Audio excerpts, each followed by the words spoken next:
Welcome. I'm so glad that you're here. This is kind of a fresh start for MYAVANA. Grew global and our impact in the industry. And we just want to take some time to convene and share what we've seen in the market. All right. Hi, you all. Okay, great. I see your names. All right. I'm so glad that you guys are here. Yay.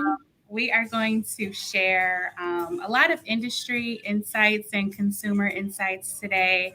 But really, since it's Women's History Month, we are going to look at the history of the hair industry and really the history of our hair, our crowns, right?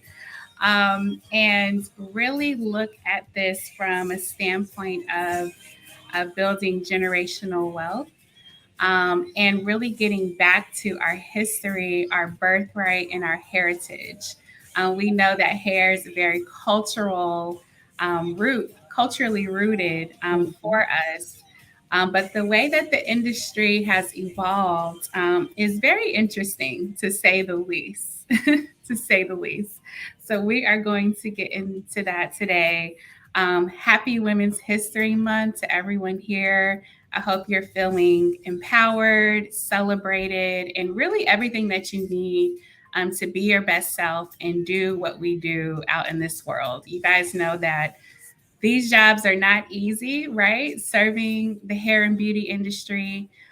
We all have accomplished a lot. And today we're going to really get rooted in purpose so Mhm. that we can accomplish even more in a strategic way, in a way that's rooted in partnership, Mhm. right?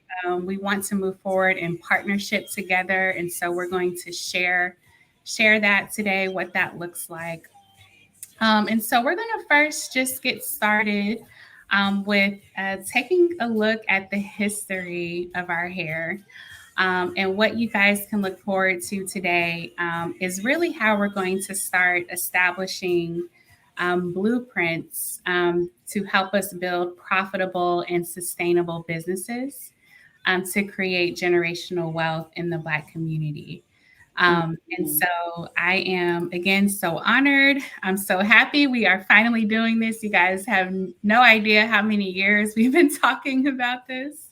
Absolutely. And Yes. so we are going to go ahead and get started.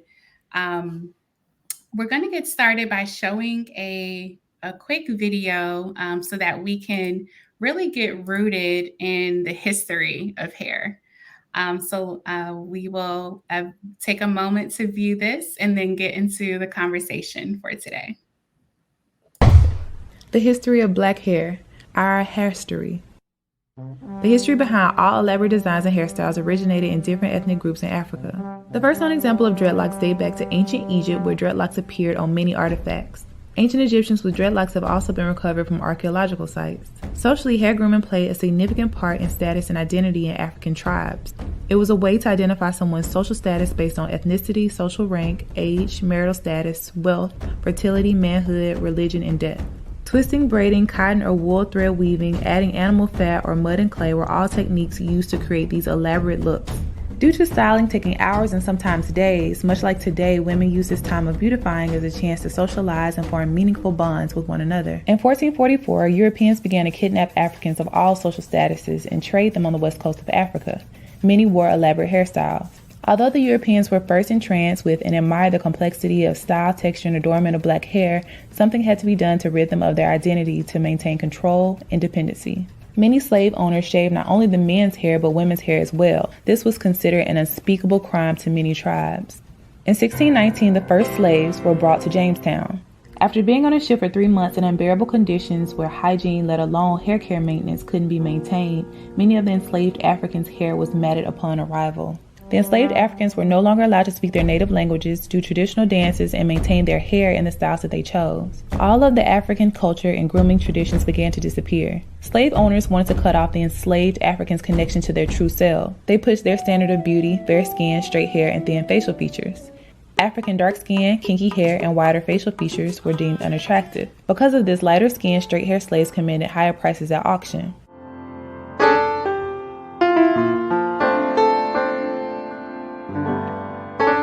Due to brainwashing and internalizing color consciousness, many blacks promoted the idea that dark skin and kinky hair were less attractive and worth less.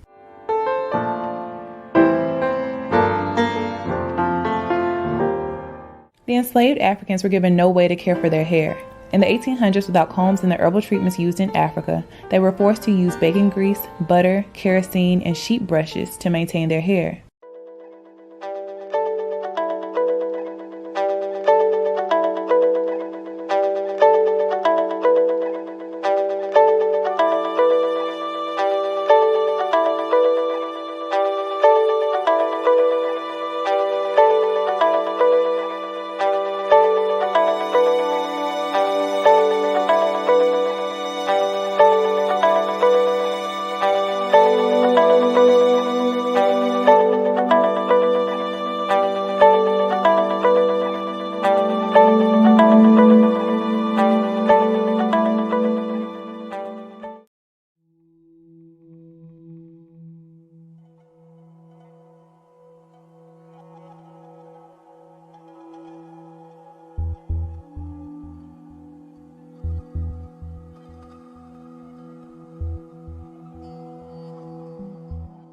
In 1845, metal hot combs are invented by the French and available to the United States. Many people believe Madam C.J. Walker invented the hot comb, which is incorrect. She developed a range of hair care products for blacks and popularized the press and curl style. In 1865, slavery ended, but the emotional and psychological scars lived on and are still evident today. Quote-unquote good hair, or hair that is finer, curlier, and closer to that of Europeans, becomes a prerequisite for getting jobs, entering certain schools, churches, and social groups.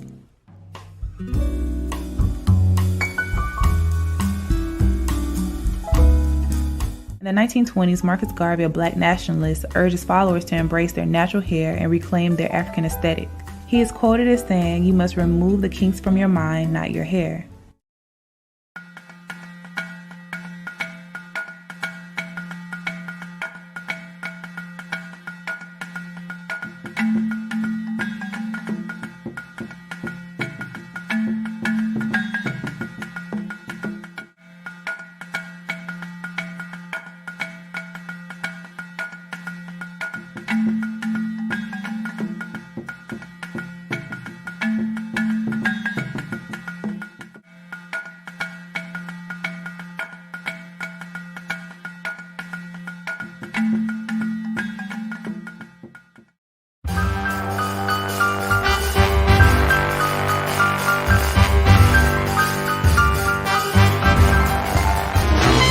In 1954, George E. Johnson launches a permanent hair straightener for men that can be applied at home. A women's chemical straightener quickly follows. In 1962, actress Cicely Tyson wears cornrows on the TV drama East Side, West Side. This was a big deal because braids weren't considered a finished look for an adult woman. Usually this style was only worn inside the home. Angela Davis became an icon of black power with her large afro. The afro became a symbol for black power and pride. Kinky hair and dark skin is embraced, and the phrase "black is beautiful" is coined. In 1968, Diahann Carroll is the first black woman to star in a television network series. She is said to be the black version of the all-American girl with straightened, curled hair.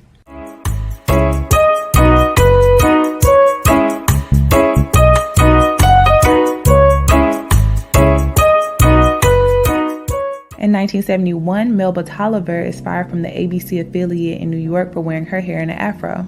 This caused a great deal of controversy. In 1977, the Jerry curl exploded on the black hair scene. It was deemed a curly perm for blacks, and the style lasted through the 1980s. In the 1990s, Essence magazine declares sisters love the weave, but natural styles and locks are starting to become more accepted as well.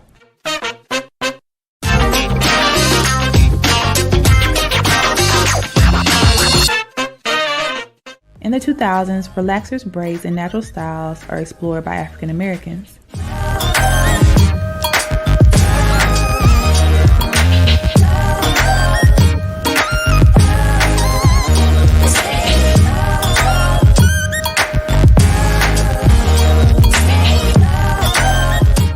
Around 2009, there is a surge in the number of women wearing their hair naturally. Many refer to this as the natural hair movement.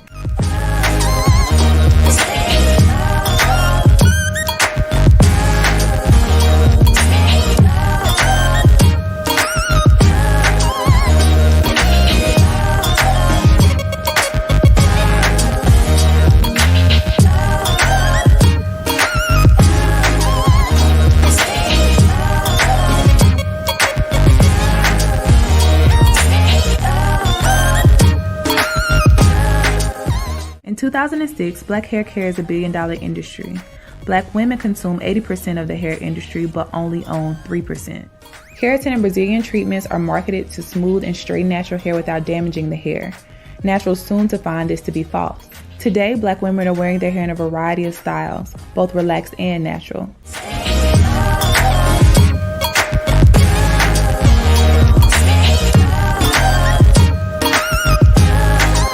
The number of women wearing their hair naturally has increased significantly due to the education on the harshness of chemicals used in relaxers, scalp conditions, a desire to lead a healthier and more active lifestyle, and a desire for naturally longer and thicker hair.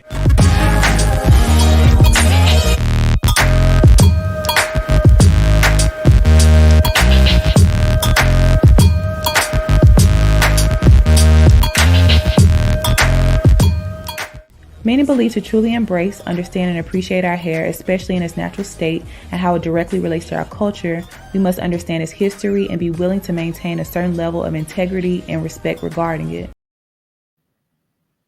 Wow. Wow, right? Taking a look at our history.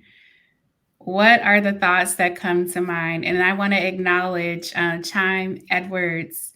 She's an influencer that we recently worked with on a campaign, and she created this video that I thought was a very excellent display of our journey up to this point, right?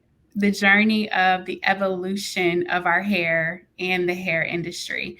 It brought a lot of things full circle that we're seeing in the market, and it really gives context for our conversation today.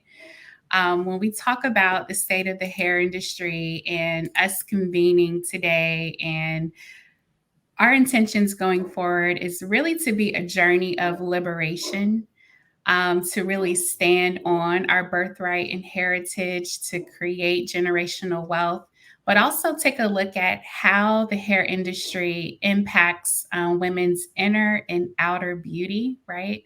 There's a perception of value that is tied into how we decide to wear our hair, how we think we need to wear our hair.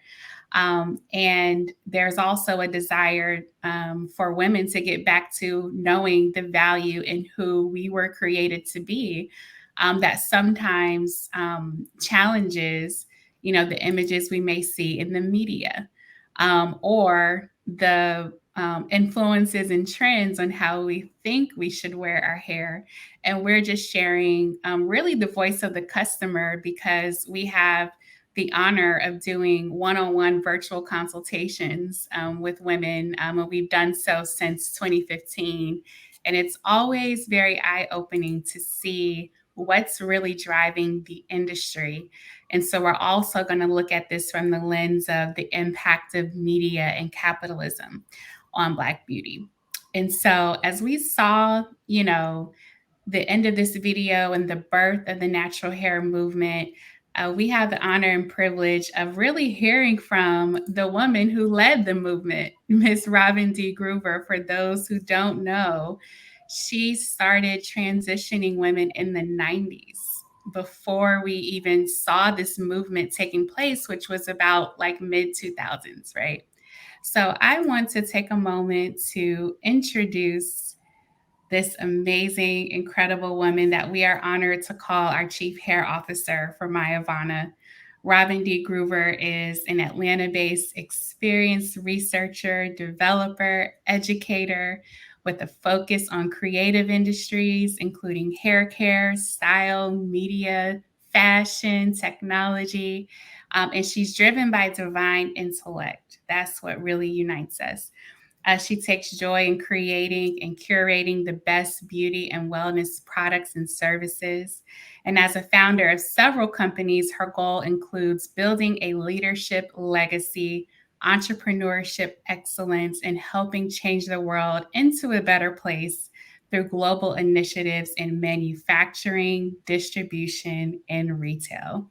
Welcome, Miss Robin D. Groover. I felt like I just reintroduced the oracle of the hair industry, you all. Oh, that was such a great introduction. Thank you, Candace. I did pay her a lot of money to say all of this, But thank you All so true. It's much. all facts. This is a great day because, within the state of the hair industry, our hair is our crown. Mhm. And when I look at what's happening, my passion point for starting and my passion point now is really all about women loving their hair.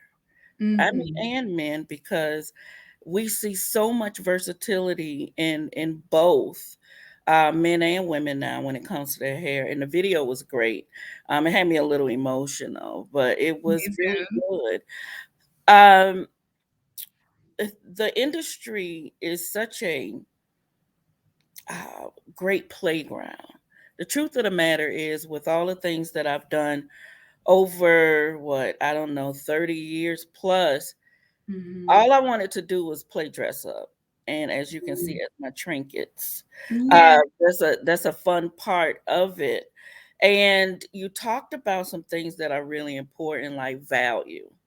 One of Mhm. the things that I realized during the early days of the natural hair reintroduction, um, and discovering how to actually manage the hair without chemicals, that women were definitely on a road to liberation. And I think a lot of times in society, as we grow as people, as we awaken as a group and individually, you don't know that you have these bondages that were created by illusions until you start to become free. And what I Mhm. noticed that uh, amazing, smart women who were, in the C suite of their major corporations went from relaxed hair to a straight natural to embracing their own texture and doing twist outs and wash and goes. And Mhm. they actually liberated themselves from having jobs to owning their own companies. And Yeah. so within this journey, I saw this movement that was so powerful, but it definitely was from the inside out. And that's the thing Mhm. that I love about, the truth of who we are and what the video displayed. Um, don't get me wrong, because I love glam, I'll have a 30-inch wig or weave doing a photo session. And I could play with hair color and versatility on different models. At the end of the day, it's about healthy hair because we want to be able to Yeah. take off our costumes. We want to be able to jump in the ocean and swim and not feel paranoid about how our hair is going to look. So it is definitely all about liberation when it comes to the state of Yes. the industry. Absolutely. And what we've seen in our research and the many hair analyses that we've done is there's a state of emergency when it comes to the health of our hair. So we're going to start there because, we have customers who tell us, their hair challenges and their hair goals, and they want to get the styles that Hmm. they want to achieve, but skipping over the health of the hair, right? And this is kind of happening across the industry. We're very style driven because our Hmm. society is very media driven, very image driven, right? Absolutely. But we're skipping over the health Hmm. because in actuality, when your hair is healthy, you can pretty much do anything with it. Like, Right. I changed my hair. Actually, this is the first time I straightened my hair in over 3 years. Hmm. And I just fell in love with how my texture was transforming, especially since Robin started doing my hair. Shameless plug. But my texture was Hmm. just, I loved it and I was nurturing it, and it has been growing. And there's a myth that Black women can't grow hair, right? And so there are all these myths out here, and a series we've been pulling together is Mythbusters, because by the time we talk to consumers, they're saying, well, I need to do this, this, this, this, and this, Hmm. maybe from what they've learned on YouTube or whatever. And so there's just so much content now that it's like Hmm. information overload. And so this is where the guidance is truly needed. And so, walk us through, like, when you were that crazy lady saying we don't have to wear relaxers anymore, like, You what know, what I'll take started it back a little further. that? Okay. Speaking of shameless plug, Mhm. Queen, baby, Queen. Okay. Yes. Queen was my great grandmother, and I kind of use that to wear these earrings. But we were all queens, and I'm so excited because Candace, you and I had a breakdown about crowns and Mhm. all of these beautiful things. And when you have this special time, you get married, the last thing you put on is a veil. If you're in a beauty Mm. pageant, the last thing they place is the crown. Mm. Um, my great grandmother Queen was the, I would say, epitome of healthy hair. Mm. And I thought I was headed in that direction. It Mhm. was silver and gray mix. She wore two long braids, and it was to her waist, and I would brush Mm. it.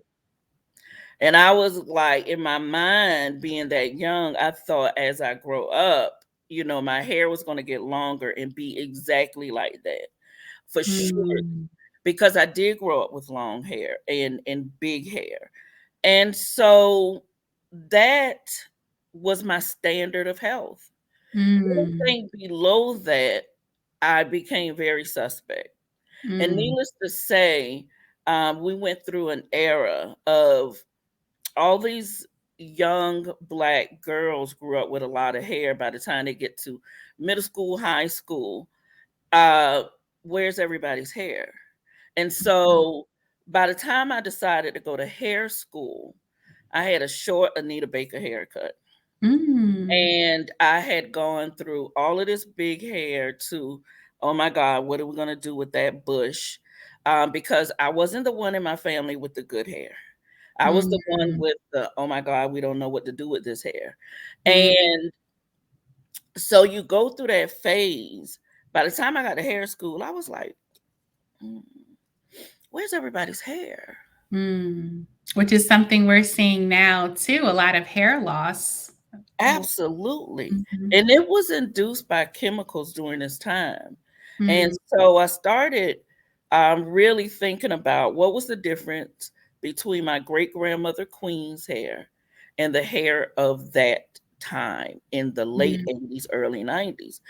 And the only thing from research that I saw was relaxer had become the number one service within the salons. So being Mm. that number one service in the salons, I was like 1 + 1 = 2. So then I started studying the chemistry of relaxers. That was mind blowing because, as we know, our hair is unique as a fingerprint. Mhm. And it was one bucket on everybody. That didn't make sense. Mm. So, my introduction to McBride Research Laboratories, who are the makers of Design Essentials, Mr. McBride had formulated 5 different types of relaxers. That made sense to me. And so, within that, I started studying the chemistry. And then I learned how to manipulate relaxers and keep curl patterns in the early 90s because I Mm. realized the degree of straightness, the length of time, and the wrong formula was causing all of these issues. And Mm. so within that, I was so excited because I was able to achieve beautiful, healthy hair with a relaxer. So I Mm. love long, pretty hair. Like it's in me. And so within that, people say you have growing hands or whatever. But if you Mhm. have growing hands in the wrong technique, nothing's going to grow. And Mm. so within that, I was able to really have a clientele with healthy hair for Mm. relaxed hair. And that was a great business. It was a great offering. I loved it. However, technology, which brought us Mhm. together, Yes. my introduction of that in 97 allowed me to manipulate texture and manage hair without a chemical. And that was Mm, the aha moment when I mm. became the obsessed crazy lady. Like, my clients would come in and say, "It's a time for my touch up." I say, "If you're in control, I'm in control." Mm, And we just went that way because I had gotten to a point with manipulating chemicals that it was either once a year, the most 4 times a year, that you got to relax her in my chair. mm. Interesting. Wow. And that just brings me memories. I remember when I got my first relaxer for I think we did like a family portrait, and I remember getting Mhm. my hair straightened for the first time, but I also remember how painful that was. Oh my And goodness, I I was can't even crying, imagine. and the kid, they were like, "Oh, they're trying to comfort me." And I was Mhm. just like, "Okay, like I guess this is how we get our hair done." What they say, what, pain is beauty and beauty Right, is pain. I right. differ. Mhm, Because that mhm, was one of my goals, Candace, really was to master the application. Why was mhm. why was the question, let the statement, "Let me know when you're burning." No. Right, exactly. No, we're not doing that. And it was such a, I love what she said in the video, a brainwashing moment for us Mhm, because we had a belief system. If I did not go through pain to get my hair the straight as possible, then mhm, it won't be beautiful. mhm. That was a That's what we sad moment believed in for a time. long time. And it was our truth. Mhm. And when you discovered that your truths that you stand on were actual lies, Right. you will demand liberation. Like, I show Ye up with an afro puff. It had a little dip in it. Yes, And I yes. love We're my puff. I love it. When I say I love it, it's always my go-to, and no Mhm, matter how much I play with my hair or different things, this is my protective style. This is how I let my hair rest and grow out. And mhm. so when it comes to all of these misunderstandings of how to care for healthy hair, what I love is the discovery of research and development. Yeah. Once I got into research and development and education, I knew that beyond the chair was necessary for us Mhm, to really establish different techniques that allow us to have healthy hair. Within mhm. that, I always share with young professionals, especially going into cosmetologists, or I would say any aspect of beauty. It's about caring for people, sharing knowledge, and loving what you do. If you do not Yes. love it, don't do it. That's Right. with anything in life. I feel like that. If you don't love it, don't do it. Because whatever you love, like, it still feels like the first day for me. Like, Yes. every day when I get up to create, no matter what aspect, what industry, what area of the vertical, it's always new. It's always fun. It's always Mhm. a love and passion that drives that aspect.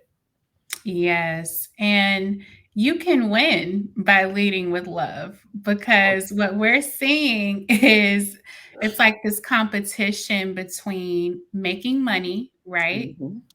And loving what you do to this to the extent that you care about your customer. Care Yes. about your customers. So that is a core philosophy for MYAVANA. We invented the care system, which is we consult, analyze, recommend, and educate our customers. All day, every day. Yes, and we came to this realization through our research and development, Mhm. and really understanding what the gaps were in the market. And to fill these gaps, we fill these gaps through personalized guidance, Mm-hmm. and we deliver this guidance through our technology. And so, what I love about you, Robin, and especially when we met, you Mm-hmm. also had this passion of caring and sharing, Oh yeah, which we're absolutely. adopting this philosophy now for our B2B network. We're ready to Mm-hmm. share. We're ready to share knowledge. We're ready to share tools. We're ready to share resources. And one of the main ways that you started to share, Robin, in this industry was teaching techniques.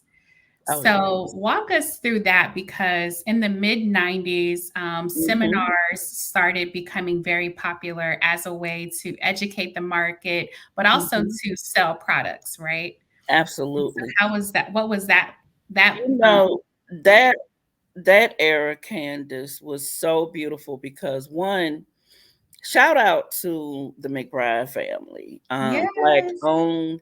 Mr. yes. McBride, who's one of my mentors, created Stay Soft Row, Mhm, and M&M Products. Then Design Essentials started in, I believe, 1990. mhm, Becoming an educator was, I would say, a natural evolution of who I was naturally. In Savannah, which is my hometown, I had a lot of hairstylists in my clientele. mhm, So they asked me, Ramen, won't you teach us technique? And it was so unofficial back then. And now that I look, I was like, oh, wow, this is really a part of who we are. My salon is called Two Groovy Salon.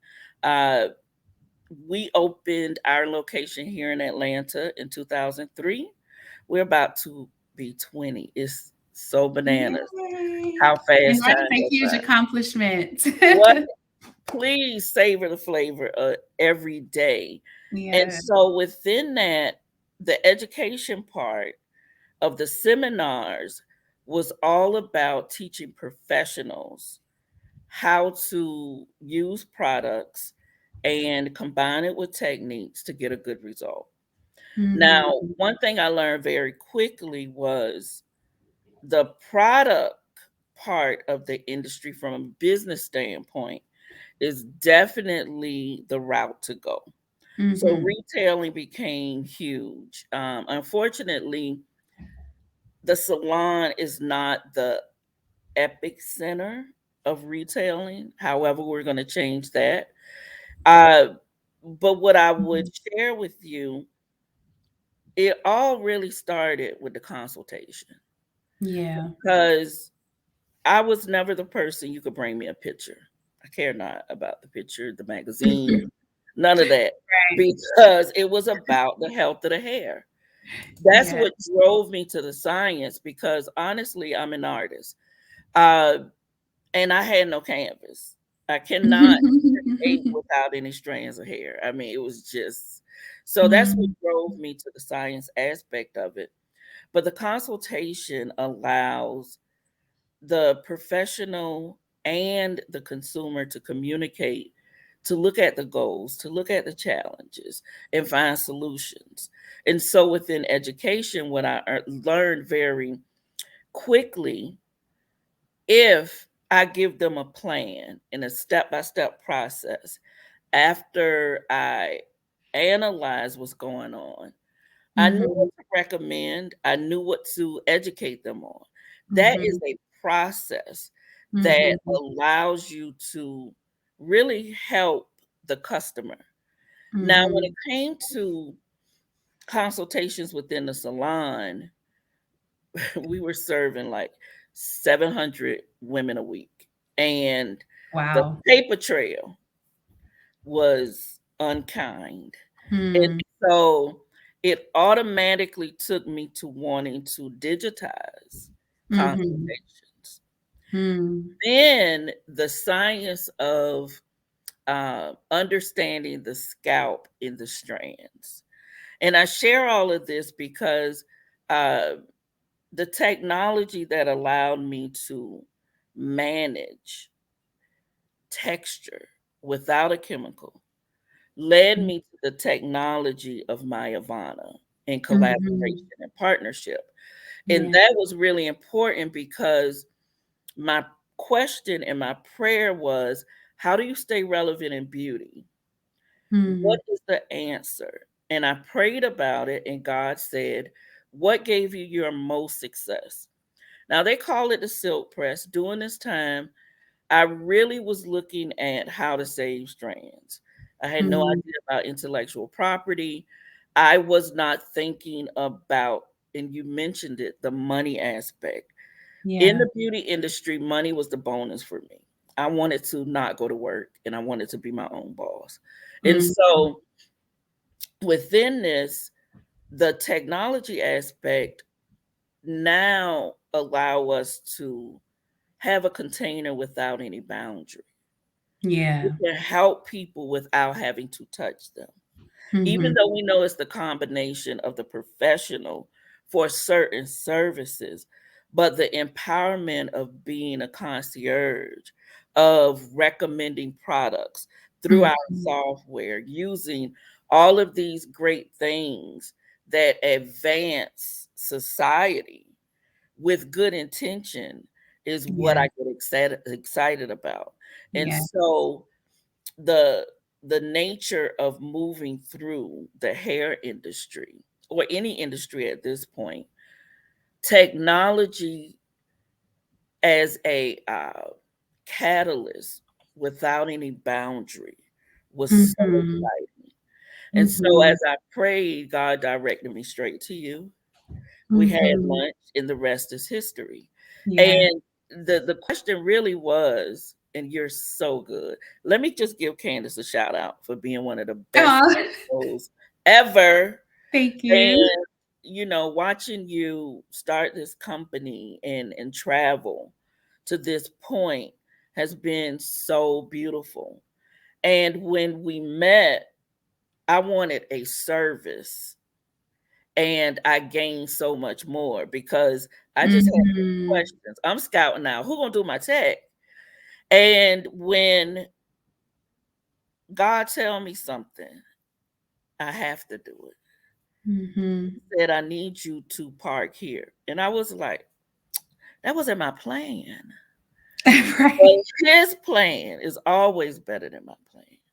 And I Yeah. had to be obedient to it because what I've gained from learning about the tech industry and Mhm. having the type of experience in the hair industry Mhm. was an answered prayer also because our birthright, our heritage, our wealth, the state of the industry is $1 trillion industry.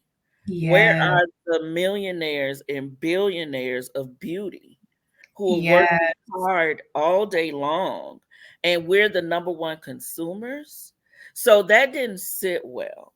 So when we Mhm. talk about changing the world, as we gather this group of like-minded people to help us do this, this is a mandate on our birth, Yes. heritage, and wealth, which is the Yeah. exciting part, because in that, what you gave me through my Ivana was the pathway from small business to big business.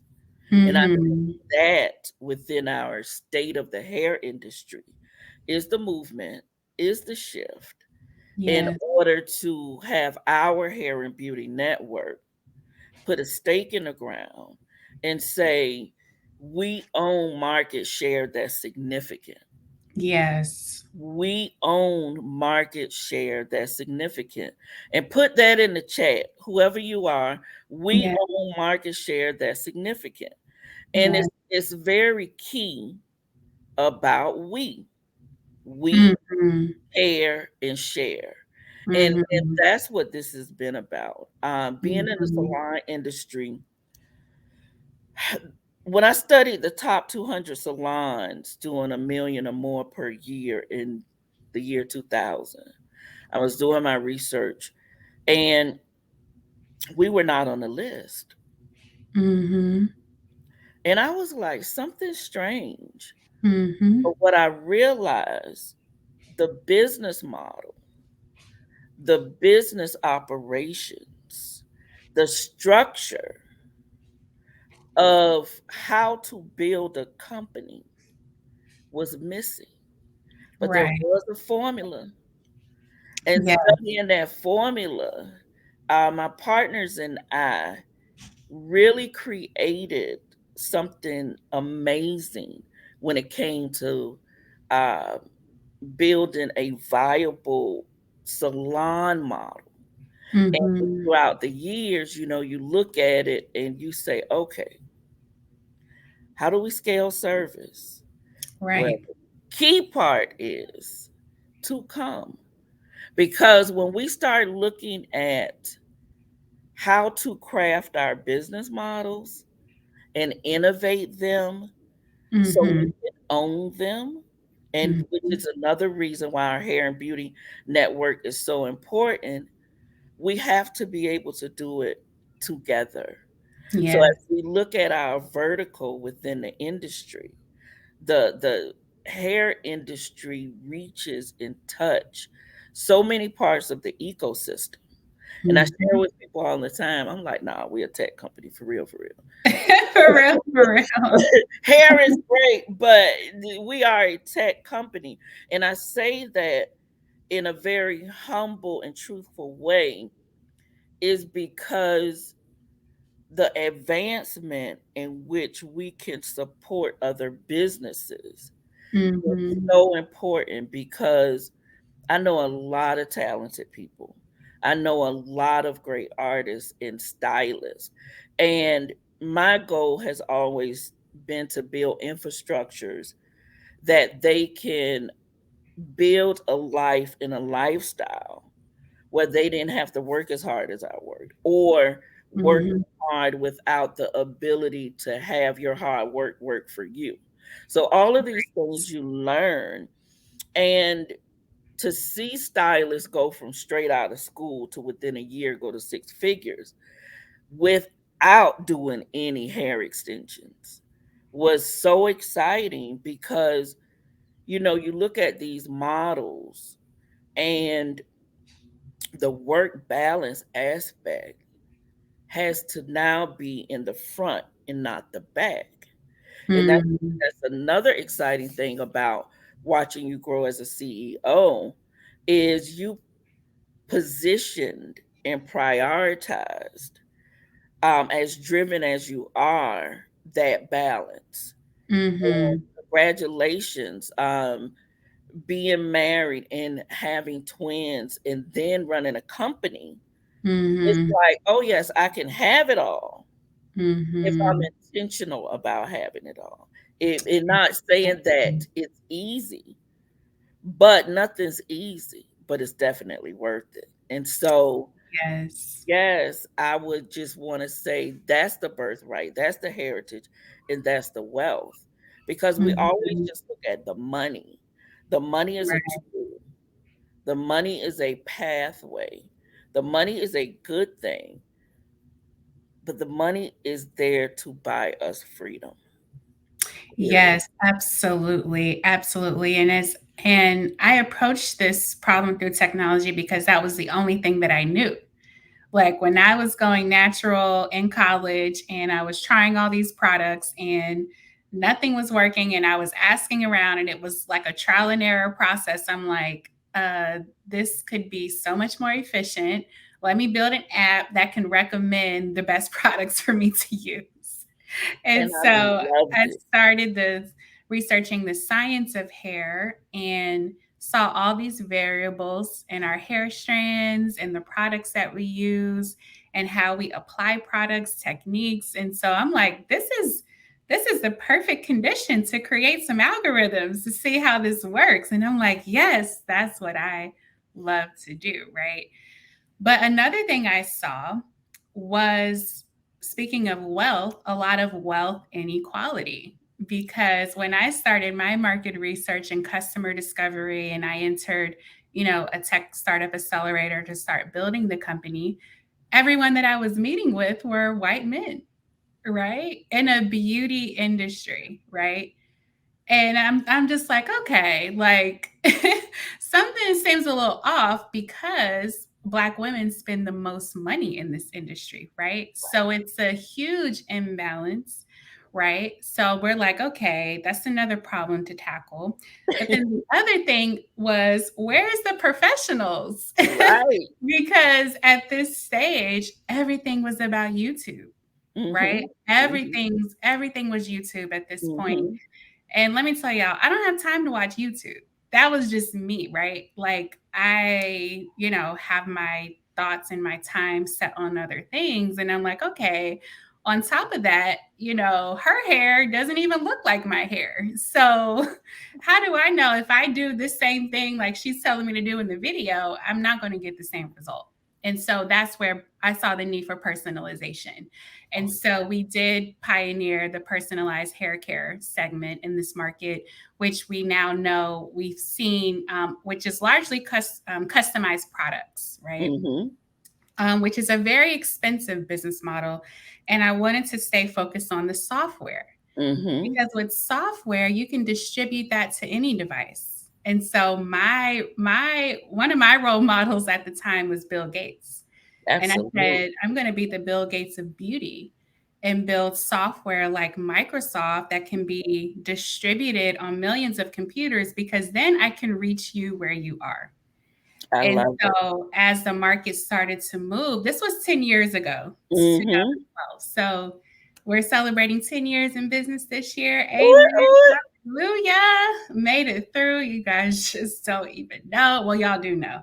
Y'all know what it's like, right? And so, what was very interesting to me was that I didn't really see the professional in the picture anymore. It was Mhm. all DIY content, and which is great because as we were doing our natural hair, we're rediscovering our hair, right? We're learning Mhm. it. That's great. But at some point, you need a professional touch. You do. And so that's when Absolutely. we partnered together, I was like, oh, perfect. I Mhm. not only a cosmetologist, not only a professional, but like the best. I Thank was like, you. Robin Brewer from Two Group. Let's run it. Let's do this. Let's Yay. go. And Right. you And the professional needed to come back into the fold. oh yeah. Right. So from behind the chair to partnership in guiding consumers. And so this is why professional partners are very essential for us. I totally agree. And just the career pathway. Mm-hmm. Now, as much as I love hair, hair is physical labor. Let me not get it twisted. Mm-hmm. I almost didn't go to hair school because it wasn't glamorous. It was hard work. And hard work said no one over here. I wanted to play dress up. I also wanted to be an entrepreneur before I actually did hair. So, what I Mm-hmm. loved about the whole aspect of the do it yourself movement as a professional, it started the conversation about hair and it opened up a lot of different business opportunities and Mm-hmm. consumer driven initiatives that allowed people, one, to express themselves, two, get to know their own hair, and Mm-hmm. three, start looking at what's healthy and what's not. Because once upon a time, if you sat in a chair in a style, you show someone a picture, Mm-hmm. they went to the look. You were at your own risk if your hair was Yeah. going to fall out eventually. And Unfortunately. Yeah. that part is the part that I was very strict about. And I was known as the person that will tell you no, no, I'm not going to do it. Just Mm-hmm. no. And I find that no saved a lot of strands of hair. And so within that do it yourself movement, it was a weird time for professionals because Mm-hmm. they felt that they were no longer controlling the narrative about hair. However, I feel that that's when collaboration and partnership Yes. started to blossom in a way. And what I loved about the community, the meetups, and all of this conversation was that it was a sisterhood.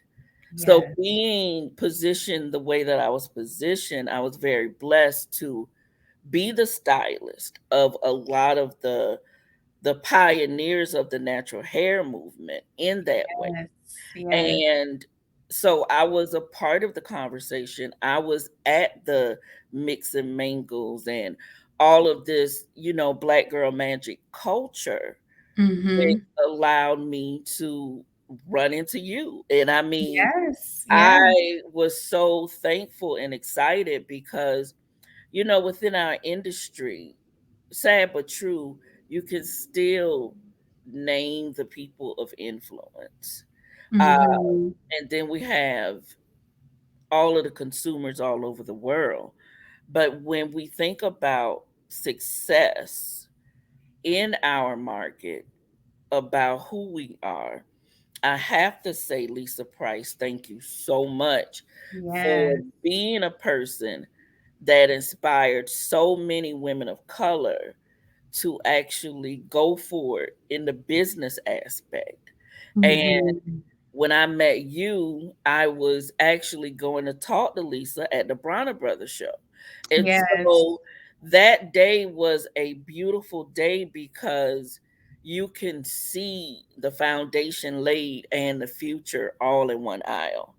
And That's then so there I true. was in the middle. And if anybody get to know me or know me, I'm a little woo woo when it comes to um, divine order in things. So I always acknowledge that, connection. And I look at Yes. it and I'm like, wow, God is so good because MYAVANA, I knew instantly was the future of hair care, the future of, Mm. there was no doubt in my mind. And I was perplexed though. I haven't talked to them yet. What is this? Right, because that What was is actually going our on? very first event as a company, and we were doing customer discovery. I And so loved we it. had built our first prototype, which was the hair journey platform. Because through our customer discovery, we talked to over 1,000 women one on one about their hair, like complete strangers, right? Amazing. And when we would talk to them about their hair, they would tell us about their life, like what Mhm. was happening, like pouring out their whole lives, right, to a stranger because we asked them about their hair. So I'm like, okay, that's fascinating, right? Yes. And then I started to look at my own journey and Mhm. realized how my hair journey told a story about where we were, where I was in my life. And so Absolutely. that was our first prototype. And shout out to the Bronner brothers because Yes. they have been a staple in this industry for the convening of hair products, hair trends, fashion shows. And I'm telling y'all, I was bold, again, thank you to Lisa Price who really showed us like women Mhm. leading the market because I was bold enough. I remember I got on stage at a Bronner Brothers hair show, just being the entrepreneur that I am and said, "Hey, we are about to transform the hair industry," and I got everybody's phone numbers. And then and then we just started growing from there. And I remember meeting you, and I met Sania Griffin, who was Yes, working for Mia. Carol's daughter at the time, and that was our first meeting.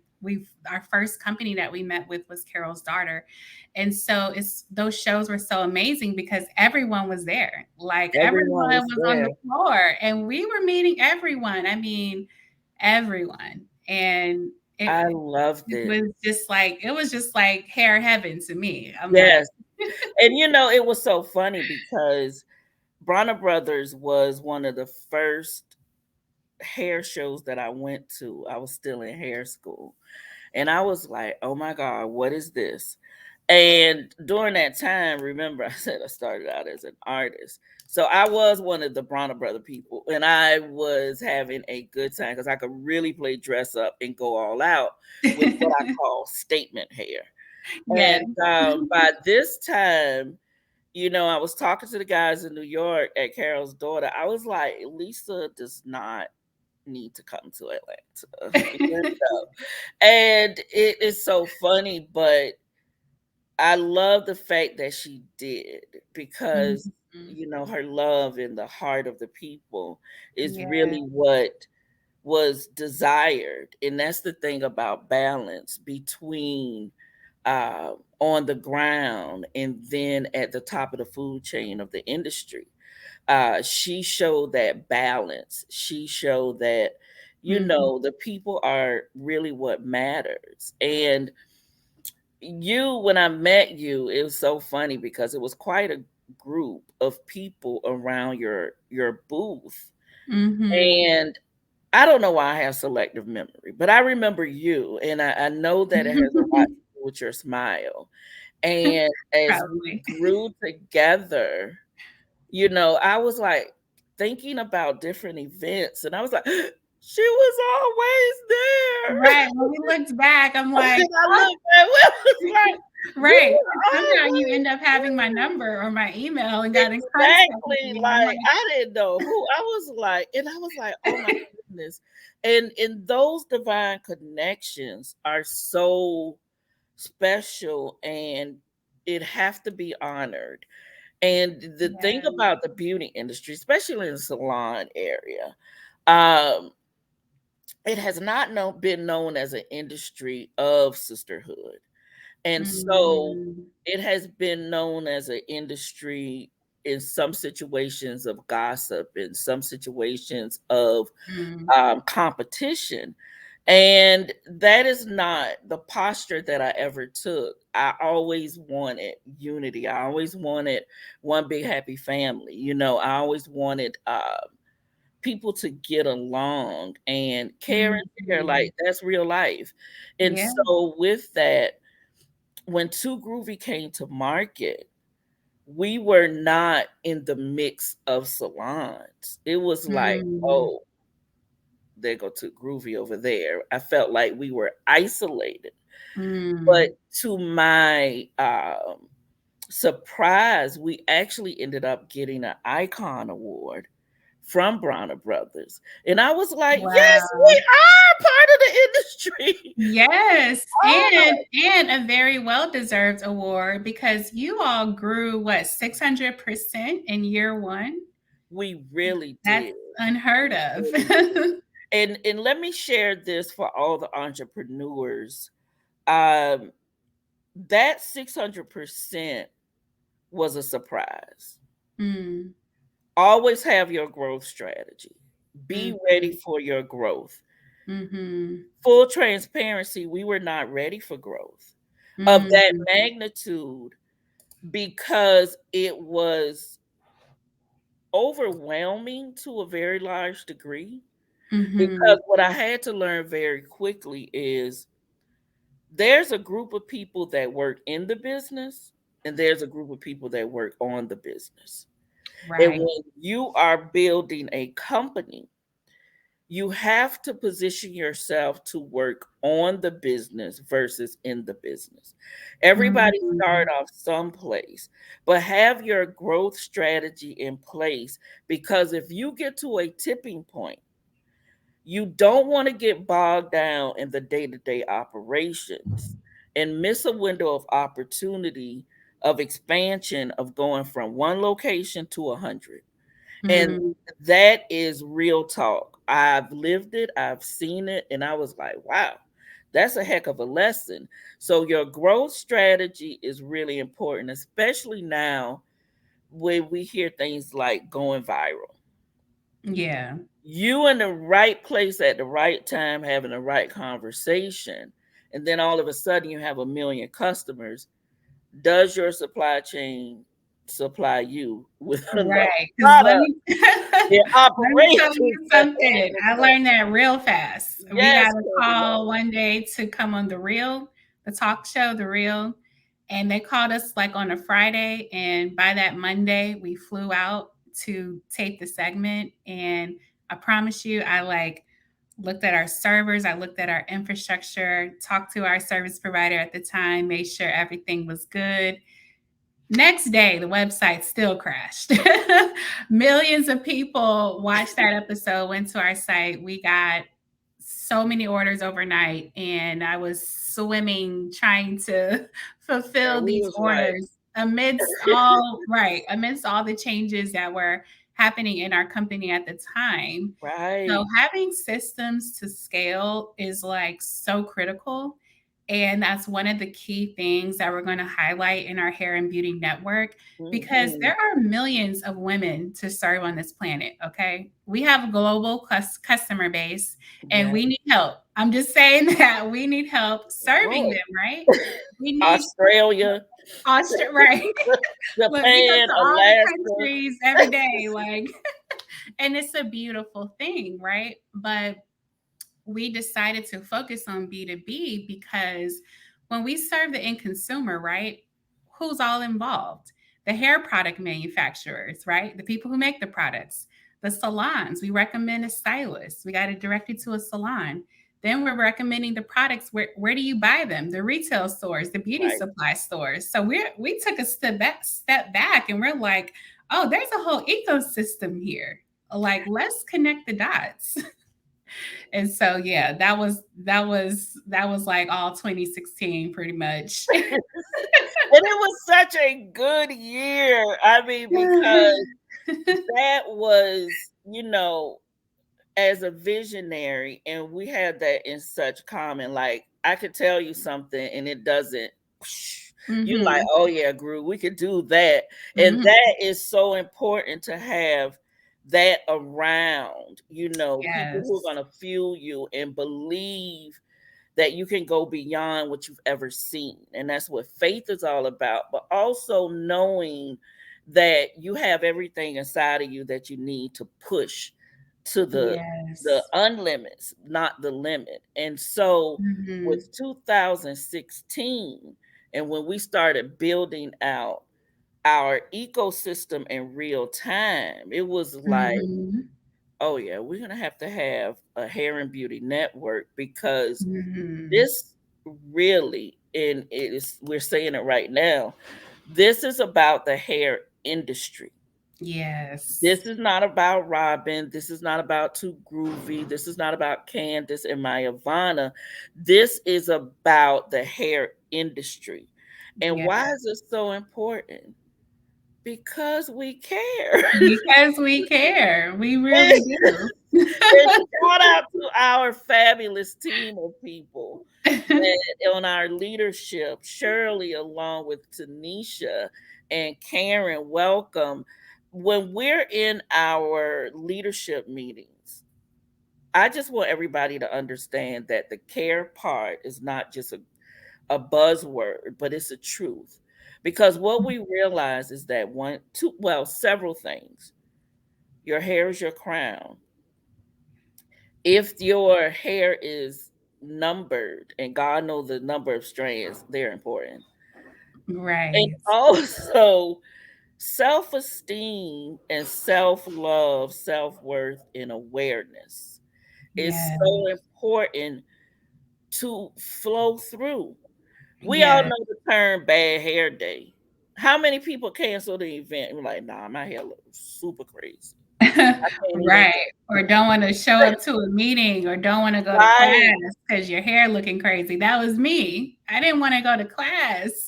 I'm Wow. like, I just this is cannot crazy, wait. right? Right. And those are the things that really drive us, because when it comes to value, in which the young lady did so well in the video, is that Mhm. when it comes to our birthright and our heritage, we are kings and queens. Like, that's Yes, who we ma'am. are. So being able to express that with a natural crown that defies gravity, Right. that is a Exactly. Oh, birthright. no. Right. And I'm like, it might seem, and that was the part that I love about my Ivana also being trailblazing, is that we made a lot of people in the investment world understand that beauty is viable. in business. Right. It is. Yeah. Because you show up talk about, I do hair, we do hair. I'm Exactly. like, Yes. no, And in no. I'm telling you all, in the beginning, when I first started pitching investors, because I did a startup accelerator, we did a demo day, and our Mhm. mentors are like, okay, go out and raise $1 million. And I'm like, okay. So I went to Silicon Valley for the first time, went to New York, Mhm.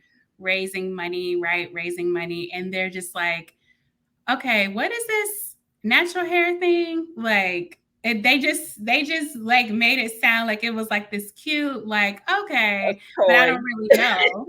Right. Right. And so I would say go watch the Good Hair documentary. That's going to give you Mhm. some context to what's happening in this industry. Mhm. But then also from a tech perspective, they didn't really understand the tech Mhm. part of it, right? So, long story short, I stopped raising venture capital because they just didn't get it. And I had to find other means to raise capital to Mhm. build the company, right? Mhm. But what I love about tech is technology is the greatest driver of innovation and industry transformation for every market. Every So market. I knew that it's going to hit the hair industry at some point. And I'm Mhm. going to be there when y'all get the picture, right? Right. And then so we saw companies like Style Seat launch, Mhm. um, Mhm. Maven launch. These are hair and beauty companies that were able to successfully raise venture capital, right? And Right. so that was another dynamic with building wealth, building companies, Mhm. is having the capital to do that, right? Mhm. And so that was an interesting journey. And so I want to switch gears because we also are honoring some amazing entrepreneurs that have also impacted the industry amidst all these changes and opportunities that we are talking about. And so, speaking of tech, my world was, yes, the natural hair, but also like, meeting with Google and meeting like all these tech companies, right? That this is when the startup scene, started to emerge. And Mhm. I was learning about TechCrunch and all these Mhm. great things. But in actuality, what was coming together was this intersection with technology transforming our market, which is our mission to transform the hair industry Absolutely. through science and technology. And so, as we continue this conversation, we just want to highlight some amazing women who are making an impact in the hair industry. And so, one of the ladies we already mentioned, as we talk about, this is our mission from day one. And on this journey of transformation, when we look at the industry ecosystem, there are different players because we're talking about, $1 trillion market opportunity. And so there's just so much room for all of us to innovate, to grow, and to partner. Mhm. And so we're going to honor some incredible women doing amazing things that I have had the opportunity to know or to interface with or to be alongside with in this Mhm. market. And so we're really building a network and really supporting each other through this. We mentioned Sania, who we're going to have a whole segment with Sania because Yes. her impact, especially during this time when we talk about Carol's daughter paving the way in natural hair, what she was able to do at that company, fighting for Mhm. the natural hair community. To these executives that are like, what's the big deal? No, it is a big deal. We're talking Huge about our crown deal. and glory here, right? And she is doing such amazing things. A very well established natural hairstylist in LA. And we are going to dive all into her story in our upcoming segments of Beauty Mhm. Bosses. Those are our entrepreneurs in our network. And so, next, I want to really highlight and honor Courtney Caldwell. She is the co founder of Share. And what's amazing when I talk about tech is I remember seeing Share, and I'm like, this is so brilliant and needed. I want to welcome Courtney to the state of the hair industry. Welcome, Courtney. Hi, thank you, ladies, so much, Candace. I really appreciate that. Yes, It's of nothing but course. hard work, and the fact Yes, that my husband and I get to do this thing together to give back yes. to an industry that has fed our family for almost 3 decades. I mean, it's Wow. honestly the least I can do. Wow. And That's I'm so Yeah. so cool. happy to meet you. This Yeah. is like our first time kind of meeting, but we're going to be connected. We've been connected through this group called Yeah. Visible Figures, Uh-huh. which is for Black women in tech. Yep. Mhm. And I love what you're doing with Share, Thank you. as creating like the Airbnb for hairstylists. I mean, tell me about Yep. that need and how you dived into it. Yes, it's crazy. So, for those who may not have heard of us yet, Mhm. Share is the first mobile app that connects salon and barbershop owners to individual stylists to fill their empty salon space by the day. So, yes, just as Candace said, people refer to us as Hair B&B. But Mhm. salon, barbershop, spa owners who have empty space, an open station, a couple of empty suites, we fill those by the day for them with a licensed, vetted beauty or barbering professional who has their own clientele. So here the owners get to make money on empty space they have just lying around. And the Mhm. stylist, your nail technician, your barber, your hairstylist, your braider, your microblading artist, your esthetician, your makeup artist, they get to access flexible, affordable space to work when and where they need it. So Mhm. really, Share is serving both sides of the market and making sure that we all get a toe into this whole future of work thing that people keep talking about. But Mhm. so often, people in tech are not thinking about us. They're not thinking about the second largest industry for freelancers and independent contractors. And Right. so my husband and I first started this journey because it was honestly just a problem that we had ourselves. We've owned an award-winning salon and barbershop in Plano, Texas for about 25, 26 years now, still Mhm. in the family to this day. And we had expanded and rebranded our salon. And at this time, we were so very used to people putting their name on a wait list. And they would call us Mhm. and say, hey, the next time that barber leaves or the next time that hairstylist leaves, please give Mhm. me a call first. You guys have such an amazing reputation in the community, what you do for our industry. We want to be a part of Salon 74. And so after we had rebranded, we were finding that stylists weren't looking to rent our space long term. And so this Mhm. random stylist gave us a call one day and said, hey, I just moved my salon about 45 minutes south. Already my clients are complaining about the long drive. Mm. Sorry about that, not getting dinner Mhm. on the table in time, not making it to kids' soccer games. And so, can I just Mm. rent out your empty station for like a Friday, Saturday? And it was so weird because I remember when my husband came home and told me about this, I just swore up and down that it was a prank call. I was like, why would someone even ask to rent out our empty space like on a daily basis? Like she's not choosing to work by commission. She's not wanting to sign a long-term booth rental contract. Like, what is this by the day mess? And he was Mm. like, babe, I kind of thought about it and we're not making any money on that space right now. So I'd rather it collect some kind of dollars versus just dust. And he gave it a try. And I'm so glad that we did because then we started Mhm. helping her in other cities like McKinney, Texas, and Dallas, Texas, and Allen, Texas. And then her friends would see her post on social media and say, okay, wait a minute. Now, there's no way you're signing contracts with all of these locations, and these are beautiful salon spaces. How the heck are you Mm. getting access to them? And so she would share Mm. our personal mobile numbers, many of which these stylists still have our personal numbers to this day. And so we Mhm. were for 3 years matching stylists to empty salon space all across the country. They would Wow. call us up and say, hey, I'm headed home to, Paris, Texas or Miami, Florida, and I need this type of salon space. This is kind of the vibe that I'm feeling. I need wheelchair accessibility for a couple of my clients. I need access to back bar Mhm. and complimentary towel service. And here's my budget. Can you find me something? And so we would Mhm. just cold call for them because, we love Wow. this industry more today than we did when my husband started in it 30 years ago.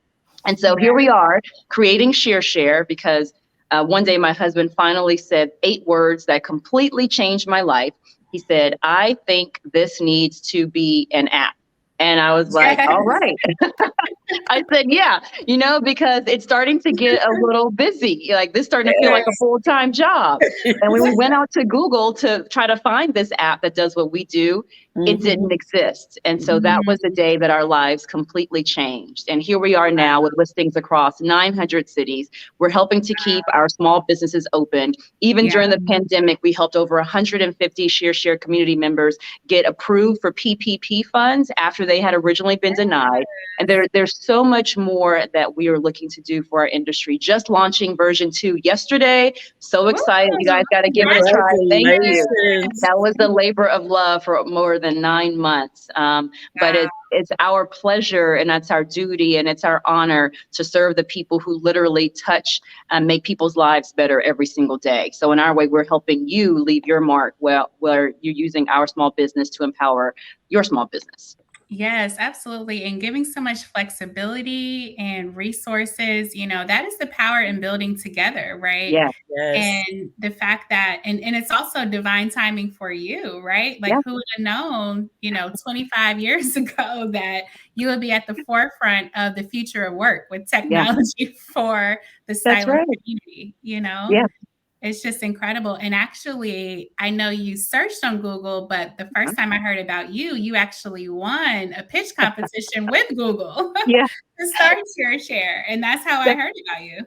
That's crazy. It's so funny how, Google has been a part of our story since day one Yeah. and not even known it. But yes, we were the first Texas startup or are the first Texas startup to ever win Google Demo Day. That is an Mm, international competition where they bring in 11 to 12 startups from around the globe who are mhm, solving some pretty massive problems, right? Like this is not like, a better mousetrap or mhm, this is real life situations. And so yeah, we ended up walking off stage winning Google Demo Day, getting mhm, investment from Steve Case, who's the founder of AOL.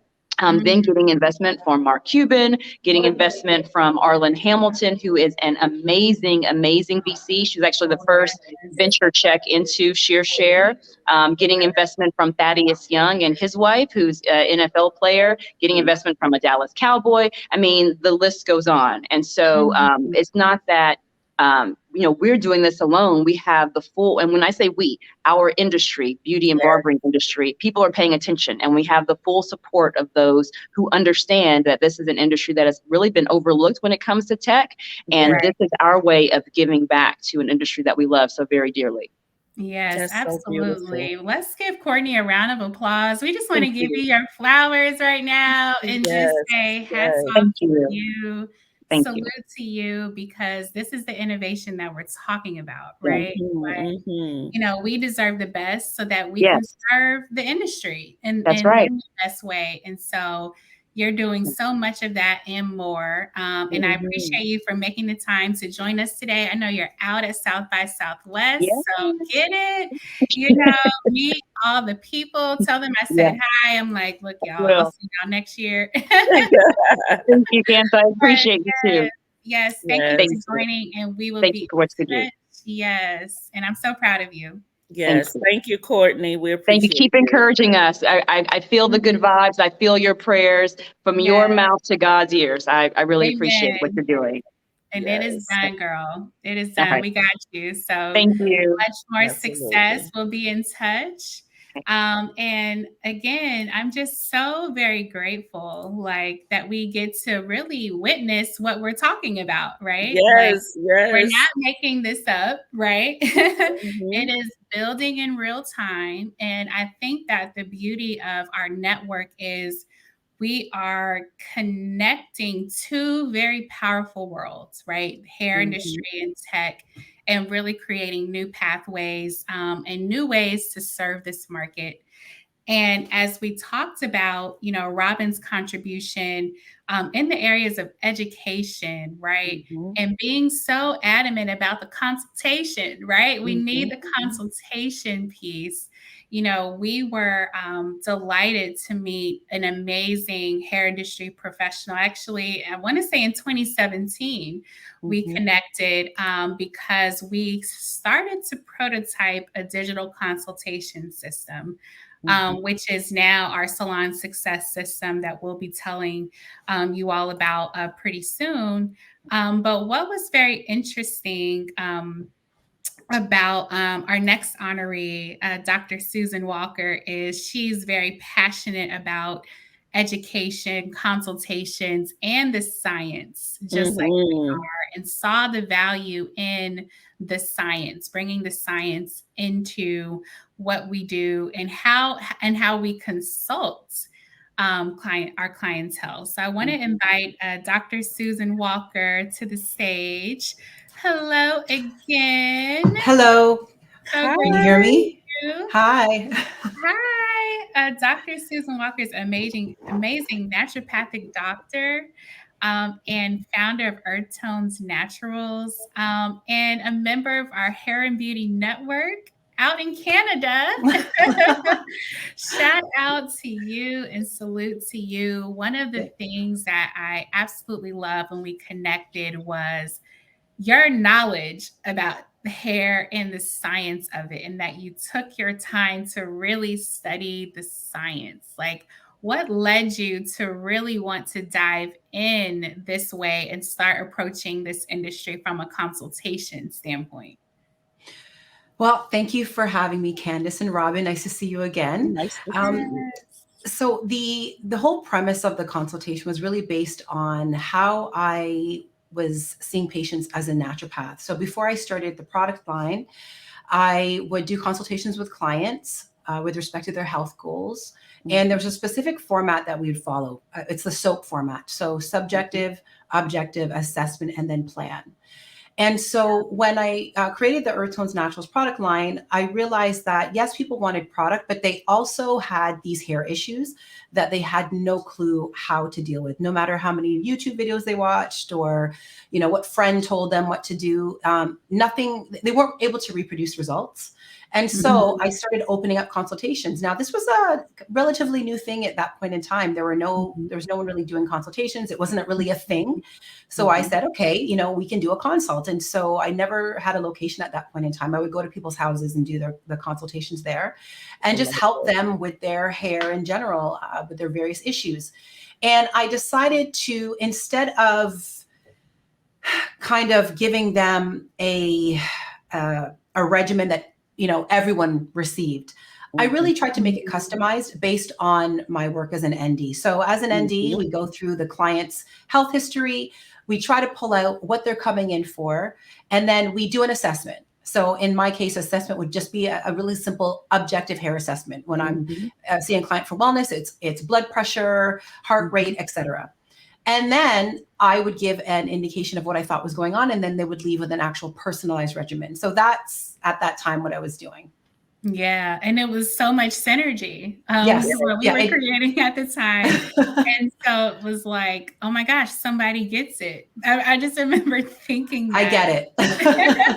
Yeah, and I remember talking to you, and that was really validation for me at the time too. I'm like, okay, someone really gets it, and someone really sees this in this way. So let's continue pushing and really bringing this to market, because this as a business owner too, that there's so many factors that come into play with just getting your product out to market, getting your service, expanding your service, reaching your clientele.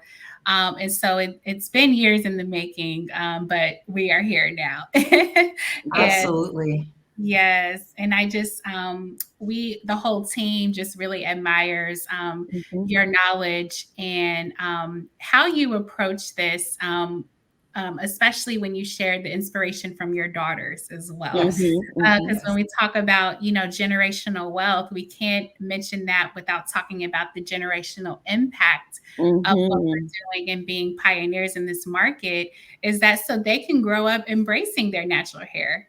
And not relating to it, not relating to it as a struggle, right? Because as we came into it, through the transitioning movement, it was just kind of embraced as a struggle. Like, it was all these struggle stories, and we're like, okay, can we just start to love our hair? Yes. And that is, it's funny you should say that, because that is the mission of Earth Tones, is to really love your hair. And for me, that was important, because before I started this product line, I did not love my hair. I hated it. And I grew up in a small town where a lot of people didn't look like me, or were not pigmented like me. And so at that time, it was really difficult for me to see any examples of anybody with natural hair. At that time, a lot of people were relaxing. So for me at that time, I wanted long hair. I wanted long, straight hair. It wasn't happening. It wasn't growing. It was breaking. It was a real source of contention for me. And just throughout my teenage years, I never loved my hair. Wow. It was the hair texture, the type 4 kinky curly texture that, nobody really wanted at that time. It wasn't the quote unquote good hair at that time, right? Now we don't use that type of language. Now we are inclusive of every single hair type and texture to be good hair, as long as it's healthy. But at that time, I didn't have that good hair. And it really affected me. It gave me a complex. I had to really work through that. And I would see people with different hair textures, the wavier, looser, silkier strands, and always desire to have that hair. Yeah. And that, followed me up until I did create the product line. And I think for me, the push to really understand the hair and have my clients understand their hair was because in understanding my hair, I really was able to embrace everything about it. So the good things, the not so good things, and really I was able to kind of treat it the way it needed to be treated for my hair to eventually grow. And it's funny, what I did realize is that as I was growing up and having straight hair, it wasn't me. I felt more comfortable with my hair curly. And so I achieved the curly look with the texturizer. Now my hair grew long, but it was damaged, but I had that curly look. That was more me. And so embracing that, creating the product line and then embracing it I've never looked back since I created the line to look at someone else's hair and say, I want her hair. Right. Now what's happening is people are saying, I want your hair. Your hair. Which to me is a huge compliment. And I'm not doing it for people to say that. Right. It's more of I'm finally to the point where I love my hair, and I learn to love it through understanding it, understanding the texture, and using products specific for my hair type and texture, and application processes to bring out the best in my hair. I love That's amazing. I That's mean, so beautiful. yes, as we talk about the journey of liberation, right? Yes. This is what it is, because you taking the step that you have done impacts the next generation of girls and really their psyche, right? Yes. The impact on their self-esteem, right? These are the things that we identified as like this cycle that we go through: our self-esteem, our self-worth, our self-love, self-acceptance. So all these things are going on in our head just because we're comparing what our hair looks like to someone on the TV screen, right? Yes. And Yeah. it's like, And I also think that we have to be, especially with our little ones, we have to be careful of the language that we use around their hair. So I sometimes find myself with one of my girls' hair, whose hair is super tangled all the time, just, oh, your hair's so tangly. And I have to really catch myself and make sure that I don't use language to describe her hair that makes her feel as though her hair is not good hair or acceptable. Exactly. And so I think that we actually, for our generation, for our children to actually appreciate their hair, we have to be careful with that. And I also think that, from a media perspective, they need to show images of women with not just the loose curls. I see that all the time on Facebook and Instagram, and those are the hair types and textures that get the most likes. I'm not saying you can't aspire to be or maybe like them, but if that's not your hair type and texture, then aspiring to have that hair type and texture naturally is just not going to happen. And so there is a point when you become natural, you embrace your natural hair, of acceptance. That is a journey. That is definitely a journey to that point. And it can take someone years to get there. But once you get there, it is so liberating. So liberating. It is. And that's what we call hair nirvana. That's the meaning of MYAVANA. That was the meaning, because we realized this was the destination that we're trying to get women to. Like, loving your hair. Yes, peace, happiness, and loving your hair. So absolutely. I feel that you represent that so much, Dr. Susan, and we're so excited to work with you through our Hair and Beauty Network. And just to let you all know, we're licensing our hair analysis technology to Mhm. Susan's location. Yay! So yes, extend Can't wait. our hair analysis capabilities and just be an extension of her amazing consultation business. So we Yes. look forward to taking over the Canada market together Absolutely. Absolutely. I'm and more. here. Yes, yes. Right. Thanks so much for joining and making the You are time. welcome. And we You're will be welcome. chatting soon. Yay. Wow. So, you guys, again, this is just so incredible. We just wanted to really take time to celebrate, Mhm. you know, some key people Women. in our network on the journey. And that includes all of you as well. Like, we're looking at the full vertical of the hair, Mhm. Mhm. from raw ingredients to product manufacturing to Mhm. distribution, retail, professional stylists. I mean, are y'all ready? Because we are ready. Absolutely. And just before we move on with Susan, what I loved about meeting her and understanding her model, Candace, was that she made consultations the service. The service. Like not doing any hair, but just the knowledge of sharing information is so important. And that's the And it's exciting so part. necessary, y'all. Yes, We cannot absolutely. emphasize this enough that yes, there's with healthy hair, it's just a state of emergency, like to really restore the health of our hair, but to really just share knowledge, like Mhm. real knowledge. And that's, through the consultation process, you can guide in that way. And what is so great about this is it still leads to the end result of some type of sale, right? Like a product to Mhm. Mhm. actually now help them get that result, but we're not jumping to pushing selling the product. Right. First, we're taking a moment to understand the customer, to understand Mhm. their goals, their challenges, and to educate them. Mhm. We're putting education first, education and connection. Yes, yes. Yes, And I like what you said because you can have a great product and use it improperly, right. and people think you have a bad product. Right, exactly. You- That's what's happening. They're yes, like, you "Oh, can. such and such product doesn't work on my hair." Right, Like, no, you're right. actually not using it the right way, or Yes. or based on what our hair analysis has shown us, there may be so much product buildup on your hair that the product's not even working effectively. So we have seen like product buildup probably on 90% of the strands that we analyze.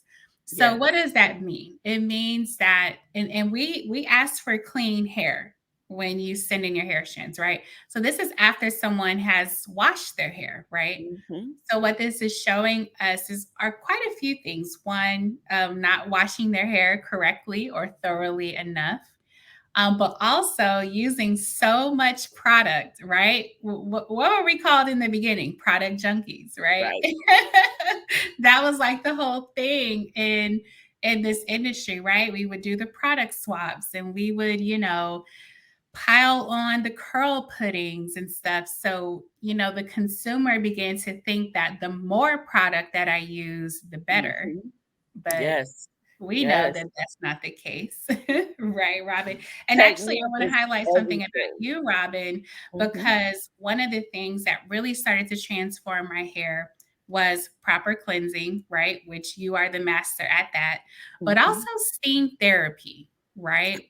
Yes. Because the other key issue here in this market is dryness, Yes. right? Yes.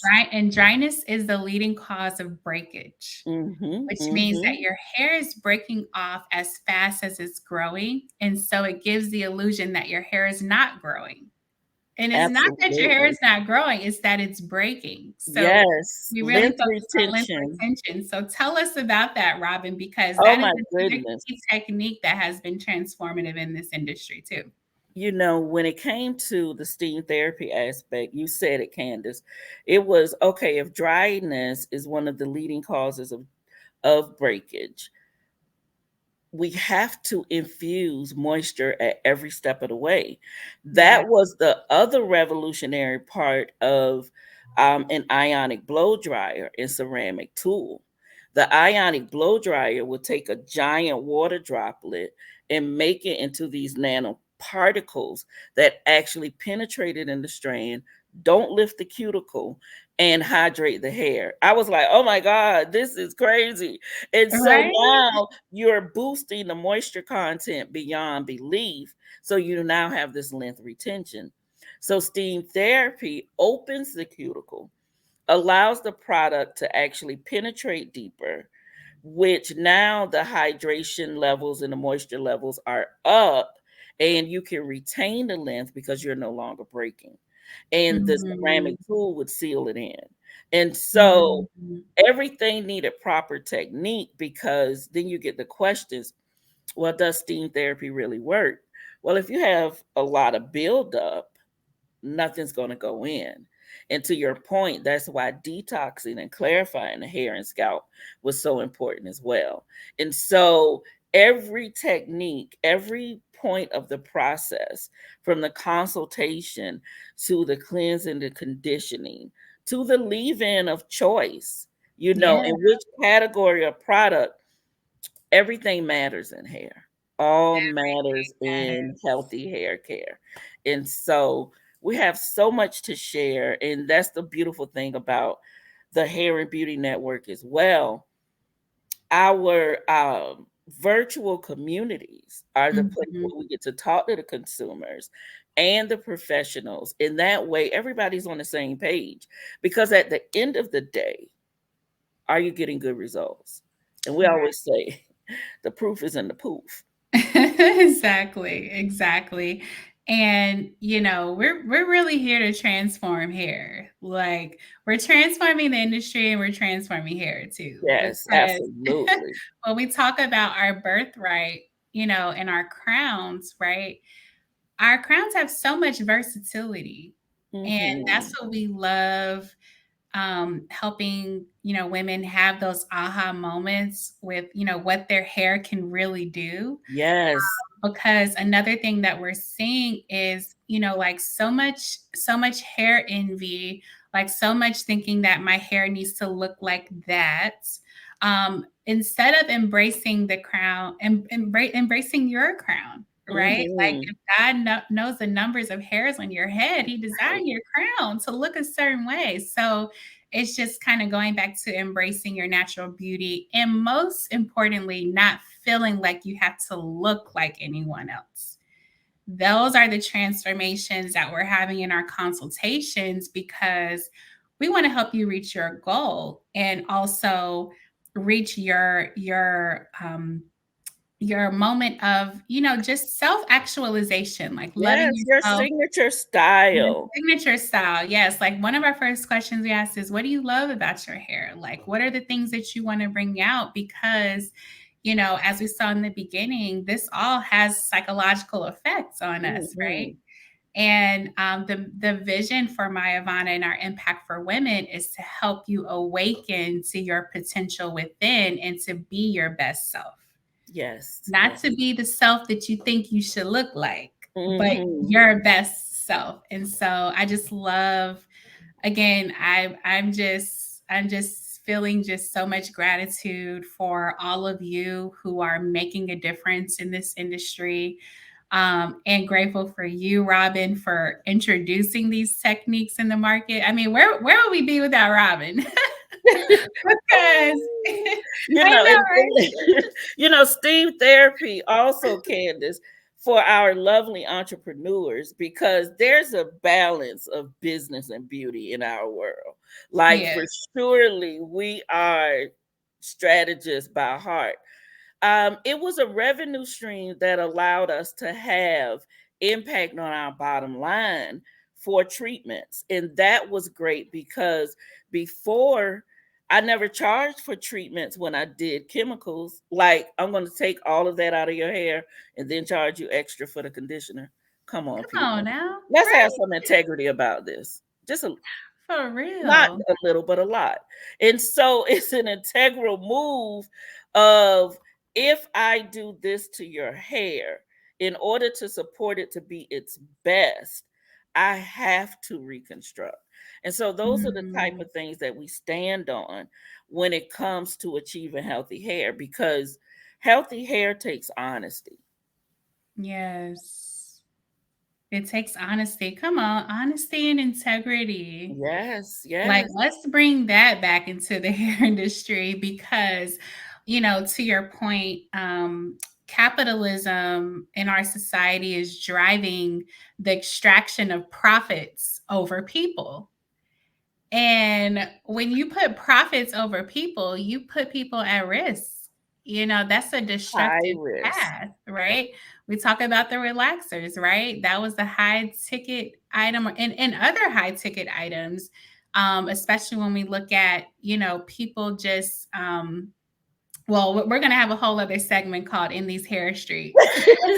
Stay tuned for Yes. that Right, because right. because we see so many things on social media and we're like, what's really going on here? Mhm, mhm. Because there's also now a segment of stylists that only want to do those high ticket items to make money, right? Yes, yes.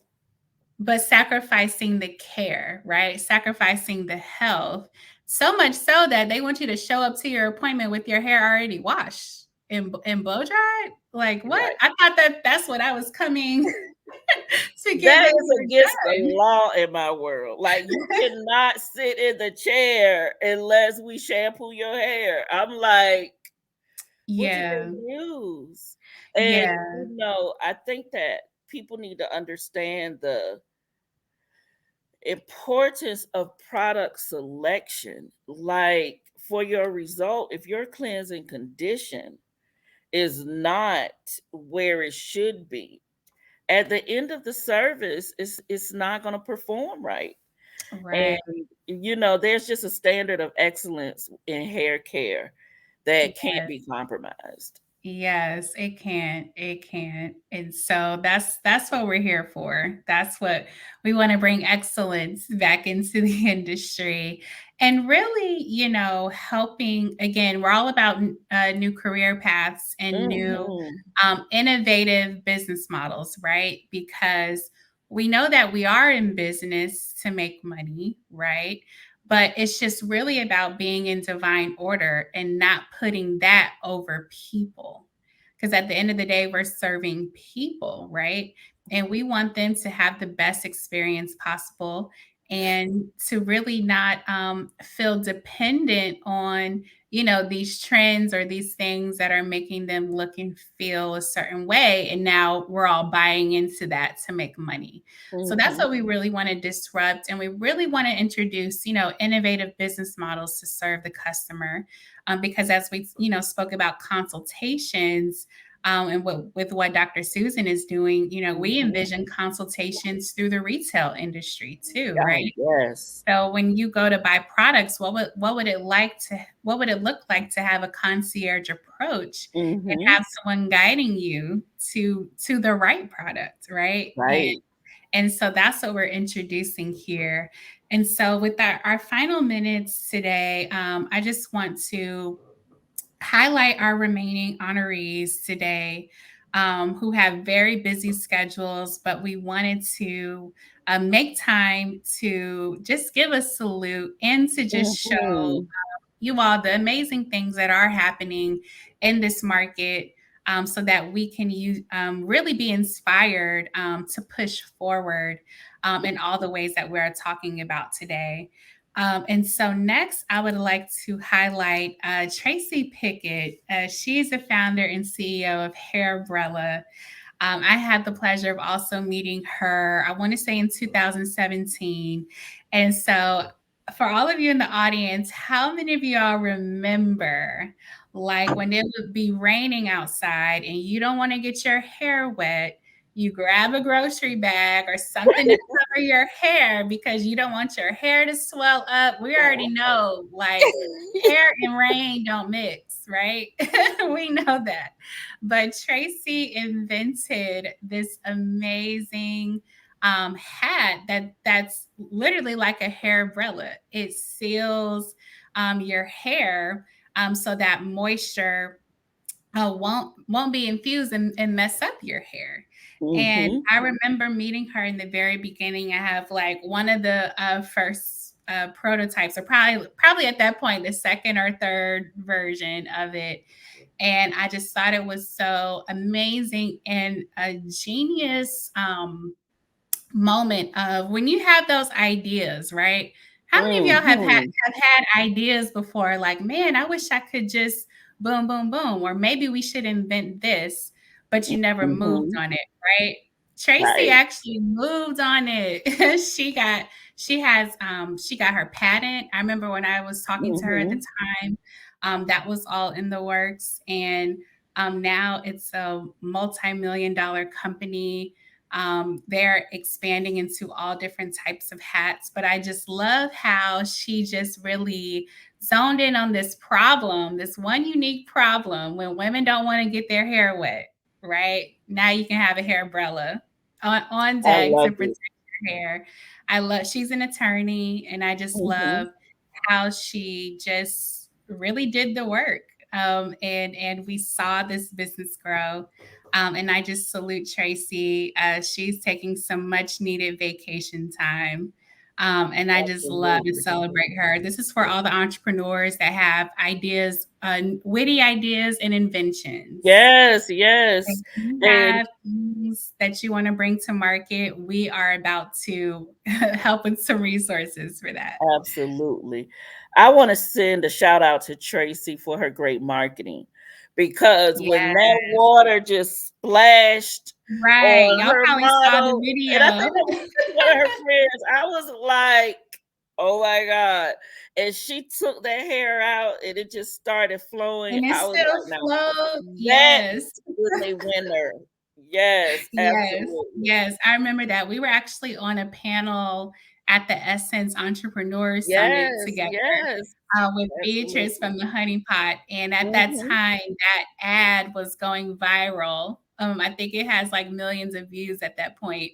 But when you guys see it, they literally poured a bucket of water on this model, but she had on the hair umbrella and Yes. she took it off and her hair was still flowing. I'm like, see, that's some ingenuity right there. Right, So right. yes. So if check out hair umbrella if you don't have one, go ahead and get one. And again, we love just the process of product development and Yes. getting new products to market. And how much economic opportunity it creates when you just solve one problem, just one little problem. And so salute to you, Tracy. And next we have Leah Diaz. My goodness, she's the CEO of the Girl Cave LA and Hyper Magazine. She recently acquired Hyper Magazine. And I had the opportunity to meet her here in LA as I was running a entrepreneurship program for the beauty and wellness industry. And I heard of her beauty supply stores before, but I did not realize that she has the number one chain of Black owned beauty supply stores in California. And that is very significant knowing how, Asians have dominated the Mhm. beauty supply retail industry for quite some time. And we really had moments where we sat down to think about how do we empower beauty supply store owners, Mhm.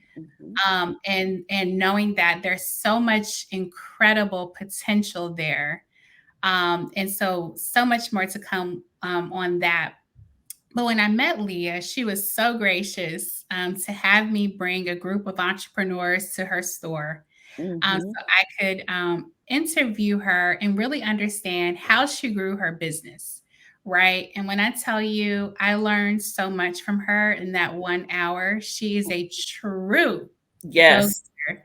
a true business builder and is getting it. One of her latest accomplishments is acquiring Hypera magazine. And we Hmm. all know, like we said, from a media standpoint, the media has a significant impact on the hair and beauty industry. And Hypera was one of those legacy brands, right? Remember the Yes. magazines we used to read? It was Yes. Sophisticates and Hypera, pretty Hmm. much. And she told the story of how she acquired this company, and she also told the story of how she acquired, the multiple locations that she has. And it was just so inspiring. They recently held the 30 for 30 awards, the Hype Hmm. Hair ball. And again, I'm blown away. And we really just want to bring leadership, to the forefront of Yes. this Yes. business community, because we really can do it, y'all. We can do Yes, we it. can. And Yes. it's just incredible to see. And I know, Robin, we've talked a lot about retail. Oh yeah, absolutely.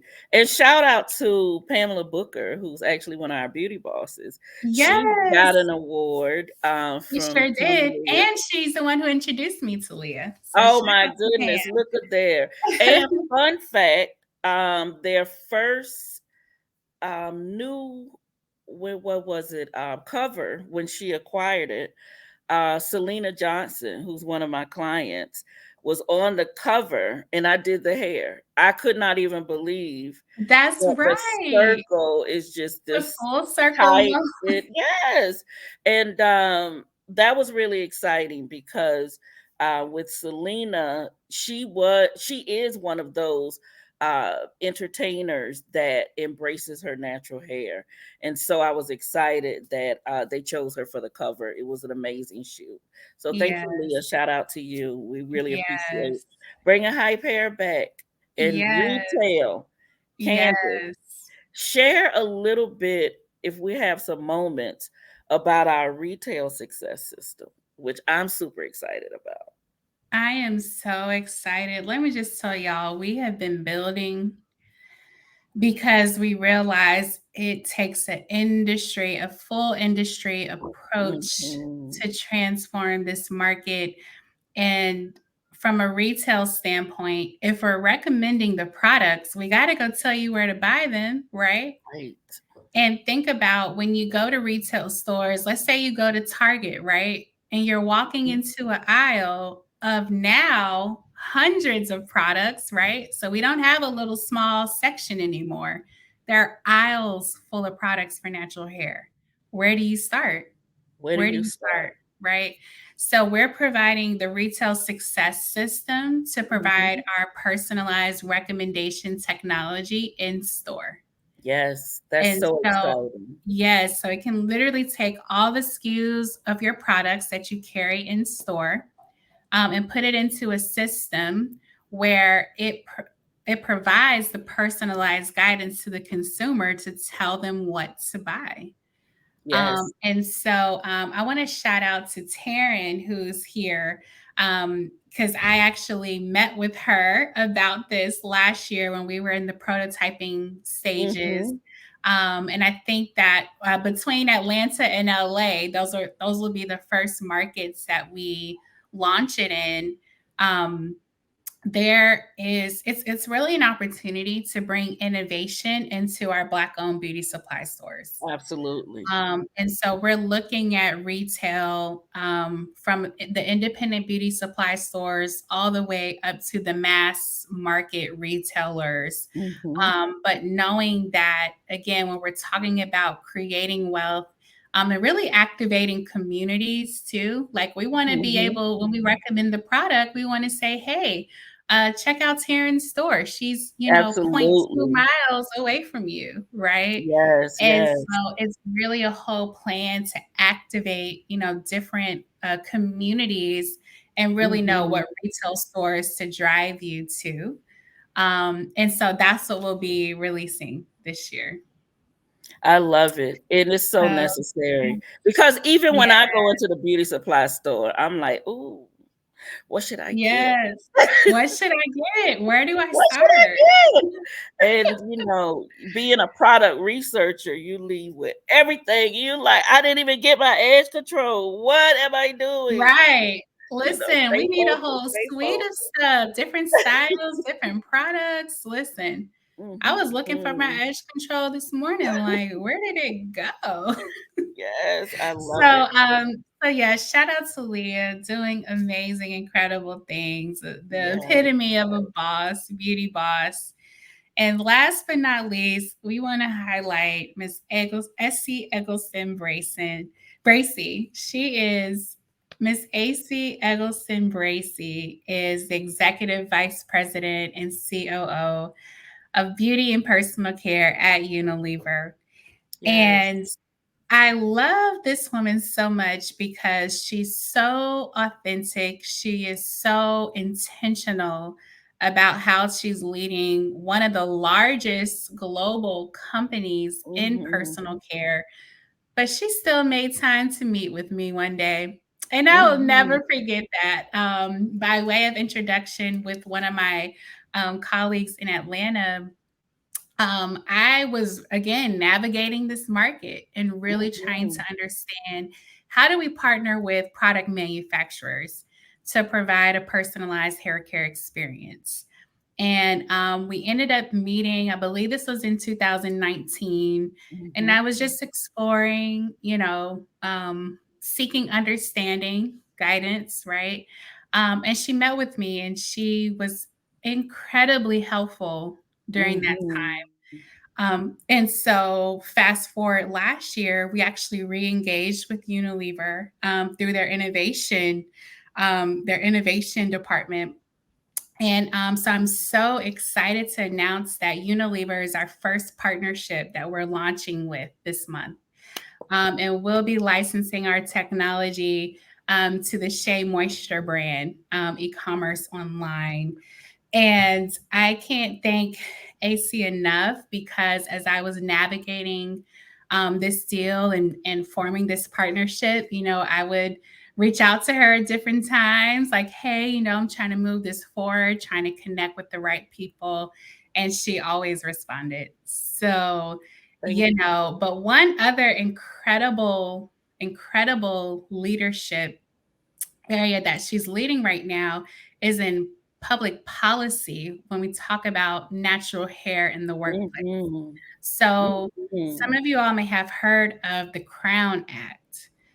The Crown Act is legislation that prevents discrimination of natural hair. Mhm. And she has made this a company wide initiative for Unilever through the Dove brand. And Yes. so I highly commend her for um, seeing the power that corporations have, right? And using that to affect change in policy. Yes. Because Yes. there's no reason why people should be discriminated for wearing natural hair. It's Like unbelievable. it truly is. And I It's mean, unbelievable. for them to lead the charge on this, and if you check out the Crown Act, this is actually something that we're making one of our social impact initiatives, Yes. so that we can really protect, the workplace environment and help people feel comfortable showing up as they are. And they are really leading the charge on this. The Crown Act, you'll see it if you haven't seen it. There are several Mhm. petitions for these policies to get approved in different states. So Mhm. there are a number of states who have approved it, a number of Mhm. states that are still, need some work. Right. And her leadership there has been paramount. I signed a petition yesterday for a young man to be able to graduate with his locks, Wow, like in high school. Like he have to have a petition to graduate with his locks. It's bananas. Thank that's you, S. ridiculous, right? Yeah, else. thank you, Yes. AC. Thank you. And we're Yes. so excited. It's been such a great experience working with the Unilever team. Shout out Mm-hmm. to Unilever and the Shea Moisture team. We will be launching a personalized hair care experience very soon. Look out for that campaign. And we're looking to Mm-hmm. partner with more companies. And so as we close out today, I want to invite you all to join us as we're leading the digital transformation of the hair industry. We are releasing our software products. The first, of course, has been for consumers. It's our personalized hair care system. It's on web and mobile right now. For salons and stylists, we're releasing the Salon Success System. For retailers, the Retail Success System, and for our product brands, the Product Success System. And so we're literally extending our personalized hair Mm-hmm. care technology for you to use in your stores, in your salons, and to serve consumers so that they can be guided on their personal hair journey. And I love it's been a labor of love. All I can say, 10 years in the it. making, 10 years in the Yes. making. Yes. All I can Absolutely. do is give God the glory and the praise for keeping Mm-hmm. me through this experience, for bringing Robin onto our path, for strengthening us in partnership, and to give us unwavering faith. Even when we Mm-hmm. faced failures, we got back up and we figured out another way. We knocked on another door because we knew that this was so necessary because, again, we're impacting people who Mm-hmm. are having different experiences in their hair and life journey. And it's Mm-hmm. really about empowering them along the way and giving them the tools they need to wear their crowns the way that they desire.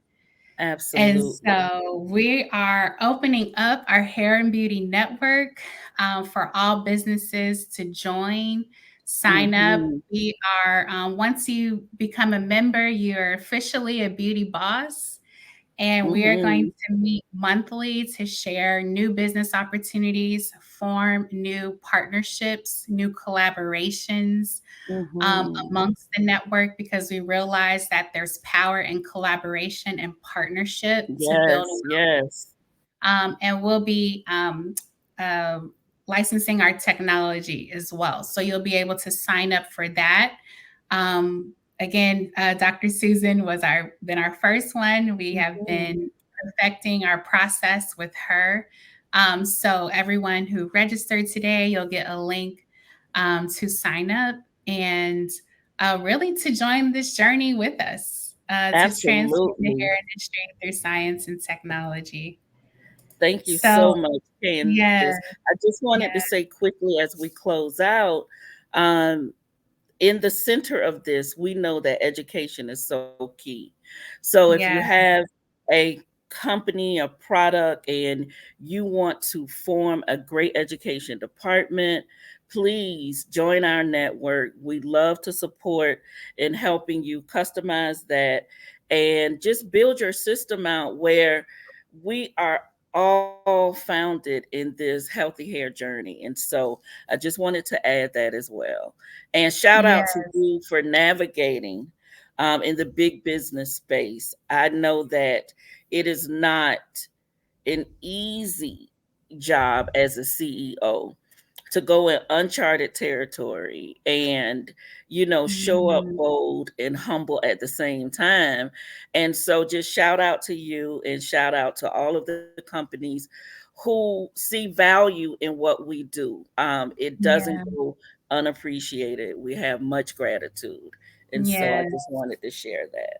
absolutely. Thank you so much, Robin. Thank you for just being who you are and keeping God first, keeping love Mhm. first, and knowing that we can win this way, right? Yes, We can absolutely. win, by doing the right things and not being discouraged when things take a long time. Like Mhm. we've truly been committed to the process. Oh, yes. And I'm just so excited, about how many lives, will be transformed. At the end of the day, that's what we're about, right? Mhm. And I'm excited. I'm so excited and blessed to work with you, and for you to be the one to be Bye, bye, one of our bye. fearless leaders as well. And Yes, I love it it. is Thank it you. is You know how I awesome. feel. I am so thankful. This journey is beautiful. I know that for you it seems like a long time because you're a millennial. You want it instantly. Right.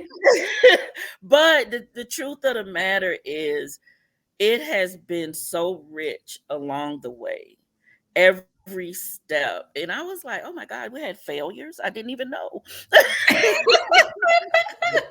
Right. I Listen, thought we were just falling forward, darling. we're But falling it is, forward. There we go. There we go. That's but the entrepreneurial spirit right there. We yes, fall forward. absolutely. We're falling forward. But I'm so thankful because honestly, I want to share this with anybody who's, in a vision that's bigger than you. Understand that every step of the way, every stumble, every scar, all of those things are badges of honor. Yeah, Because if you think about the trials and the tribulations, they make you better.